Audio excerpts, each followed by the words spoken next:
Hi, Taylor T. Carlson, and it's vinyl haul time once again. Been a while since I did one of my vinyl hauls because I've been focusing on other things lately, but made a few pickups over the last few months and got some great stuff to show off. I got some more records in addition to what's here, so might be doing separate reviews for those, but let's go ahead and get started. I just found this at Zia the other night. This is ACDC Highway to Hell, the 180-gram vinyl remastered version. Their first of three albums produced by Robert John Mutt Lange, the final album that featured Bon Scott prior to his death in 1980, and an album that just has a ton of great songs on it.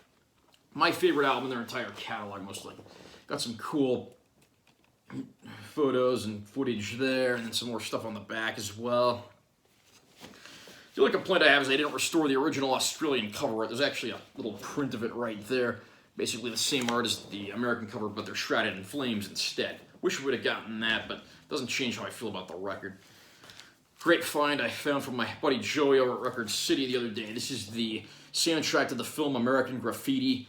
2 vinyls and 41 songs. All, great golden oldies. And this is actually a vertical fold open there with the Mel's Drive-In waitress, so that's pretty cool. Got some black and white photos from the film right there. Some essays and information, all the writing credits and so forth over there. American Graffiti is one of my favorite films, so this was a great pickup. Another fantastic Record City find. Coney Hatch, very underrated Canadian hard rock band. I first found out about these guys from all the shows they do on Sirius XM satellite radio. Eddie Trunk actually plays these guys every so often, and sorely underrated and a great band worth looking into if you're into classic hard rock and metal. Speaking of classic hard rock and metal, my next find, UFO Obsession.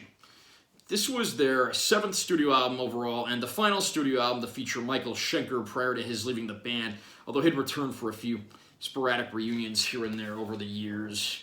And this has some great tunes on it, including Born to Lose, Only You Can Rock Me, Looking Out for Number 1, Hot and Ready, Cherry, You Don't Fool Me. Probably between this and Lights Out for the coveted title of What's the Greatest UFO Album. I'm glad I finally got myself a vinyl copy. Aerosmith, Get Your Wings. The second album from Aerosmith and the first one to feature production from Jack Douglas, the producer they've worked with more times than any other. Aerosmith's first album was good, but this is where they truly started coming into their own with great songs like Train Kept A-Rollin', Same Old Song and Dance, Lord of the Thighs, SOS, Seasons of Wither, Pandora's Box. If you want a great Aerosmith album, I don't know if I'd call this the absolute best, but it's pretty close to the top. Whitesnake, Trouble. This was Whitesnake's first full-length LP following their debut EP, Snake Bite, about a year earlier. Most of the songs on here are not the ones you're going to be familiar with or know if you only listen to the radio, but some of these tunes like Take Me With You, got a great cover of the Beatles' Day Tripper, The Time Is Right for Love, title song, which is called Trouble, and then the instrumental Belgian Tom's Hat Trick. Those are some of my favorite Whitesnake songs. It's a shame their pre-Slide It In material doesn't really get a whole lot of love, because this is a great record. Speaking of Michael Schenker, MSG One Night at Budapest. This was a live album they did, which was released not too long after the second Michael Schenker Group album, though this was actually recorded before the album came out, so they played some songs on here before they were officially released. So, great inner gatefold with some beautiful imagery there.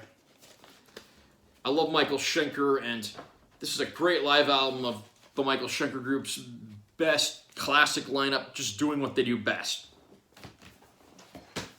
And last but certainly not least, absolute treasures, the Rocky Horror Picture Show, the complete soundtrack from the original movie. The all-time great movie musical that was first released in 1975, featuring actors like Barry Bostwick, Susan Sarandon, Tim Curry, and even Meatloaf. This is, a classic for the ages. I wish this release had a gatefold, because it's a double vinyl set. Right on the back, you got some clips from the movie as well as credits for the film. But one thing about this that's very cool is it is a colored vinyl release with the discs being transparent red. So many great tunes from the Rocky Horror Picture Show that have entered the world of pop culture and never declined in popularity. Science fiction double feature, Damn It Janet, The Time Warp, Sweet Transvestite, Hot Patootie, Bless My Soul, I Can Make You a Man.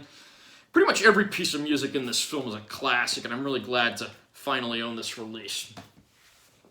Have you made any great vinyl finds lately? Comment down below and let me know what you think. Also remember to subscribe to my channel because I'm always posting new videos, and give this one a like if you found it helpful or interesting. I'm Taylor T. Carlson, and I will see you next time.